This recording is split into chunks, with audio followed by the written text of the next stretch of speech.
बिस्मिल्लाहिर्रहमानिर्रहीम। मुअज़्ज़ज़ नाज़रीन, अस्सलामु अलैकुम। मैं हूं Adil Jahangir. Welcome to info at Adil.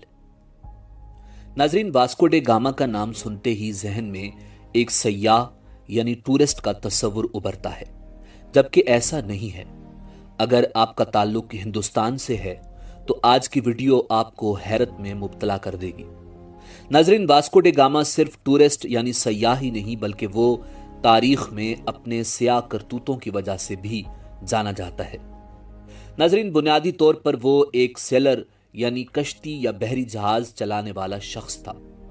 बला की जहानत, कायदाना सलाहियतें, मुहिम जोई और जंगजुआना आदात के बायस एक बहरी कज़्ज़ाक की शोहरत रखता था। उस वक्त हिंदुस्तान में एक ऐसा खजाना मौजूद था जो ना ही यूरोप में था और ना ही अरब में।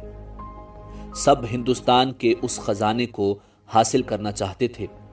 वास्को डे गामा बहरी कज़्ज़ाक तो था, मगर यहां सवाल यह पैदा होता है कि लफ्ज बहरी कज़्ज़ाक का मतलब है कि बहरी जहाजों का मालो असबाब लूटने वाला, मगर वो इसके साथ साथ पूरे के पूरे जहाज के मुसाफिरों को बिलावजह कत्ल भी कर दे, जहाजों को नजरे आतिश कर दे या अगवा होने वालों के आज़ा काट कर अपनी धाक बिठाने के लिए वहां के हुक्मरानों को भिजवा दे।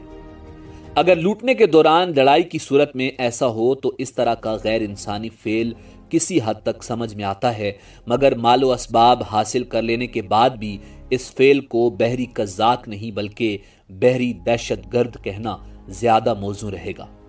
वास्को डे गामा एक पुर्तगाली बहरी कज़्ज़ाक और बहरी दहशतगर्द था जिसने हिंदुस्तान पर जुल्म की इंतहा की। नाजरीन, वो साल 1469 ईस्वी में पुर्तगाल में पैदा हुआ था, मगर साल 1524 ईस्वी में कूची हिंदुस्तान में कैसे फोत हुआ। नाजरीन, ये वो जमाना था जब यूरोप में अपने मुल्क से बाहर डकैती को जायज तस्वुर किया जाता था। 15वीं सदी में यूरोप में मसाले जिनमें काली मिर्च और दारचीनी सरे फहरिस्त थे, सोने के भाव बिकते थे और इन सब अशिया का गढ़ हिंदुस्तान हुआ करता था। यूरोपीय अक़वाम आमतौर पर बहिराए रूम के रास्ते सिकंदरिया और दीगर मशरकी बंदरगाहों पर पहुंचते थे, जहां ज्यादातर अरब ताजिर ये अशिया खरीदते थे। क्योंकि अरब में ये मसाले नहीं थे, मगर बहिराए रूम में तुर्कों के ताकतवर बहरी बेड़े के सबब ये रास्ता मगरबी अक़वाम के लिए पुरखतर होता चला गया, जिस पर यूरोप के हुक्मरानों ने हिंदुस्तान के बराह रास्त रास्ते की तलाश के बारे में संजीदगी से सोचना शुरू कर दिया। नाज़रीन, ये वही जमाना था जब स्पेन के कोलंबस ने तुर्कों से बचते बचते अमेरिका दरियाफ्त कर लिया था। चुनाचे पुर्तगाली हुक्मरानों ने एक तजर्बाकार आदमी वास्को डे गामा की सलाहियतों को भांपते हुए 4 जहाज देकर हिंदुस्तान का आसान और छोटा रास्ता तलाश करने की मुहिम पर रवाना किया। एक जहाज का कप्तान वास्को डे गामा था, जबकि एक जहाज का कप्तान उसका भाई था, मगर तीसरे और चौथे जहाज के बारे में तारीख की किताबें खामोश हैं। नाजरीन, वास्को डे गामा को हिंदुस्तान के सफर की जरूरत क्यों पेश आई? यह सवाल अक्सर जहनों में उभरता है कि आखिर ऐसा क्या था कि यूरोप के मुल्क पुर्तगाल के हुक्मरानों पर दूर दराज के एक मुल्क हिंदुस्तान पहुंचने की धुन सवार थी। इस सवाल का जवाब इतना हैरान कुन है कि शायद आपको यकीन ही ना आए। ये एक हकीकत है कि मसालाजात जैसा कि काली मिर्च, दारचीनी, लौंग और इलायची वगैरह सदियों तक यूरोप के लिए एक नायाब और बेशकीमत अशिया का दर्जा रखते थे। ताहम 500 साल पहले तक इसे बेचने और इससे दौलत कमाने वाले सिर्फ अरब हुआ करते थे। और ये राज के काली मिर्च और दीगर मसालाजात की पैदावार कहां होती है और इसकी असल मंडी कहां है, ये सिर्फ अरब ही जानते थे। 15वीं सदी में केरला के लिए काली मिर्च को वही मकाम हासिल था जो आज के दौर में खलीजी रियासतों के लिए तेल को हासिल है। चुनाचे एक अरसे तक अरबों ने पूरी दुनिया खुसूसन यूरोप से इस राज को छुपा के रखा हुआ था, जबकि यूरोप ही उस जमाने में इन मसालाजात का सबसे बड़ा खरीदार हुआ करता था। ये राज जान लेने के बाद मसालों का मरकज हिंदुस्तान है। साल 1497 ईस्वी में पुर्तगाल के बादशाह ने अपने सबसे माहिर समंदरी जहाजरां वास्को डे गामा को काली मिर्च का मरकज तलाश करने का काम सौंपा। वास्को डे गामा की कयादत में 4 जहाजों का काफिला अफ्रीका का चक्कर काटकर कीनिया की बंदरगाह मालंदी पहुंचा, जहां उसे हिंदी ताजिर नजर आए, जिनमें से एक आदमी को अगवा करके ये अपने साथ हिंदुस्तान ले जाने में कामयाब हो गया, जिससे उसकी मुश्किल बहुत हद तक आसान हो गई। तकरीबन 1 साल के तवील और थका देने वाले सफर के बाद ये 20 मई साल 1498 का दिन था जब वास्को डे गामा 12,000 मील का सफर तय करके हिंदुस्तान की रियासत मालाबार केरला के शहर कालीकट के साहिल पर उतरा। यह तवील बहरी सफर में कीनिया से होता हुआ हिंदुस्तान पहुंचा था। इस कठिन सफर के दौरान उसके बहरी जहाज के अक्सर लोग बार बार मौत के मुंह से बचते रहे। इस तवील सफर में उन्हें अक्सर व बेशतर बुलंदबाला समुद्री लहरों से नबर्द आजमा भी होना पड़ा। खुराक की कमी का सामना तो अक्सर उन्हें दरपेश रहा, जिसे वो पास से गुजरते जहाजों को लूटकर या किसी करीबी बंदरगाह की शहरी आबादी पर धावा बोलकर पूरा करते रहे।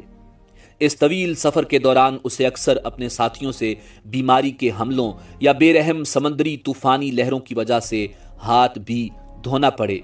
जो मर जाता उसे समंदर में फेंक दिया जाता। नाजरीन, कालीकट तक पहुंचने में कीनिया से उसे 23 दिन लगे, जबकि वापसी पर यही सफर हवा के मुखालिफ सिमत होने के बायस 132 दिन में तय किया। कालीकट के हिंदू राजा सामुथ्री ने वास्को डे गामा की खूब आओ भगत की, मगर दरबारी ये देखकर हैरान रह गए कि उस वक्त की रिवायात के मुताबिक वास्को डे गामा ने राजा को तोहफे में सोने और जवाहिरात की जगह 4 अर्गवानी चुगे, 6 टोपियां, 4 मोंगे की शाखें, 7 धाती बर्तन, 1 संदूक शक्कर का, खुर्दनी तेल और 1 ड्रम शहद शाही तोहफे के तौर पर पेश किया, जो किसी तौर भी एक सल्तनत के हुक्मरान के शायान शान न थे। राजा सामुथ्री एक ज़हीन हुक्मरान था। उसने ये मानने से इनकार कर दिया कि वास्को डे गामा बादशाह की तरफ से आया है। वास्को डे गामा ने कहा, हम यहां अपना सामान बेचने के लिए आए हैं। जब वास्को डे गामा ने राजा से वापस जाने की इजाजत चाही और साथ ही ये मुतालबा किया कि न बिक सकने वाले सामान की रखवाली के लिए उसे अपना एक नुमाइंदा हिंदुस्तान छोड़ने की इजाजत दी जाए, मगर राजा ये बात न माना, बल्कि राजा ने बिक जाने वाले सामान पर दूसरे ताजरों की तरह उसे भी टैक्स अदा करने का कहा, जो आमतौर पर सोने की शक्ल में हुआ करता था। राजा से उसके मुज़ाकरात नाकाम हो गए। वापसी पर उसने कालीकट पर हमला कर दिया और कई लोगों को मारकर फरार होने में कामयाब हो गया। चूंकि यहां रहकर वो हिंदुस्तानी सस्ते मसालों का एक बहुत बड़ा जखीरा जमा कर चुका था, जिसे वो यूरोप ले जाकर सोने के भाव बेचकर खूब मुनाफा कमाना चाहता था। लिहाजा वो हिंदुस्तान से मसाले और दीगर सामान जो वो अपने साथ यूरोप ले गया था, वो उस बहरी मुहिम के कुल खर्चे से 60 गुना ज्यादा मालियत के थे। सबसे दिलचस्प बात यह है कि वास्को डे गामा टैक्स क्या देता, उल्टा जाते जाते 16 मकामी बाशिंदों को गुलाम बनाकर हिंदुस्तान से साथ ले गया था। वापसी पर मालंदी उनका पहला पड़ाव था, मगर यहां तक पहुंचते पहुंचते वास्को डे गामा के अमले के आधे से ज्यादा लोग बीमारियों से लड़ते लड़ते जिंदगी की बाजी हार चुके थे और रास्ते में उन्हें समंदर में फेंक दिया जाता रहा। नाजरीन, एक जहाज तूफान की शिद्दत से बर्बाद हो गया था। अमले की कमी पैदा हो गई। वास्को डे गामा को अपना एक जहाज मालंदी छोड़ना पड़ा। लगभग 2 साल बाद 10 जुलाई साल 1499 को 28,000 किलोमीटर का सफर तय करने के बाद यह पुर्तगाली बेड़ा लिस्बन वापस पहुंचा। 170 के अमले में से सिर्फ 54 आदमी वापस लौट सके थे, बाकी सब मर चुके थे। मगर इस काफले के साथ खुद वास्को डे गामा शामिल नहीं था, क्योंकि वो अपने भाई की बीमारी के सबब मालंदी जजीरे पर ही रुक गया था। नाजरीन, वास्को डे गामा हिंदुस्तान के अपने पहले सफर के दौरान इस इलाके के लोगों के बारे में, यहाँ की रिवायात और हिंदुस्तान में छुपे खजानों के बारे में बहुत हद तक जान चुका था। अगली मर्तबा वो 15 जंगी जहाजों और 800 फौजियों के बेड़े के साथ आया। उसने रास्ते में मिलने वाले मुतअद्दिद जहाजों को लूटा। रास्ते ही में कालीकट से मक्का मुकरमा जाते हुए मुसलमानों के एक जहाज, जिसमें 400 हज्जाज बशमूल 50 खवातीन शामिल थीं, उस जहाज को लूटने के बाद आग लगा दी। उसी सफर के दौरान वास्को डे गामा ने कालीकट के नजदीक 20 हिंदुस्तानी जहाजों को लूटा। उनके अमले को बेदर्दी से कत्ल किया और 800 से जायद कैदियों के नाक, कान और हाथ काट कर एक कश्ती में डालकर एक खत के साथ वहां के राजा को मुखातिब करते हुए लिखा कि वो इनका सालन बनाकर खा ले। इस दफा वास्को डे गामा के तेवर कुछ और थे, जिसे कालीकट के राजा ने भांपते हुए अपना एक एलची बातचीत करने के लिए भेजा, मगर ताकत के नशे से सरशार वास्को डे गामा ने एलची के होंठ और कान काटकर उसकी जगह कुत्ते के कान सिलवाकर राजा को भिजवा दिए। अगली बार जब वास्को डे गामा हिंदुस्तान वारिद हुआ तो उसने अफ्रीका के मशरकी साहिली शहरों को बिलावजह बमबारी का निशाना बनाया। हिंदुस्तान की एक बंदरगाह और एक साहिली शहर गोवा पर अपना कब्जा जमा लिया और अमलन बरे सगीर में पुर्तगाली कॉलोनी की बुनियाद रख दी। नाजरीन, इंसान इस रुए जमीन पर जितना भी जुल्म कर ले और अपने आप को जितना भी ताकतवर समझ बैठे, कुदरत के कानून के सामने सब बेबस हैं। साल 1524 में इस सफाक तरीन शख्स को एक मामूली मच्छर ने काटकर मलेरिया बुखार में मुब्तला कर दिया और चंद दिनों के अंदर बेगुनाहों का यह कातिल शख्स इंतहाई बेबसी के आलम में हिंदुस्तान के शहर कूची में लुकमाए अजल बन गया। यूं हिंदुस्तान पर जुल्म बर्बरियत करने वाले सफाक तरीन शख्स का किस्सा तमाम हुआ। नाजरीन, कुछ मौरिखीन लिखते हैं कि जैसे कोलंबस ने अमेरिका दरियाफ्त किया था, वैसे ही वास्को डे गामा ने हिंदुस्तान दरियाफ्त किया था। यह बात बिल्कुल गलत है। नाजरीन, उम्मीद है कि आपको हमारी आइंदा आने वाली तारीखी और मालूमाती वीडियोस का इंतजार रहेगा।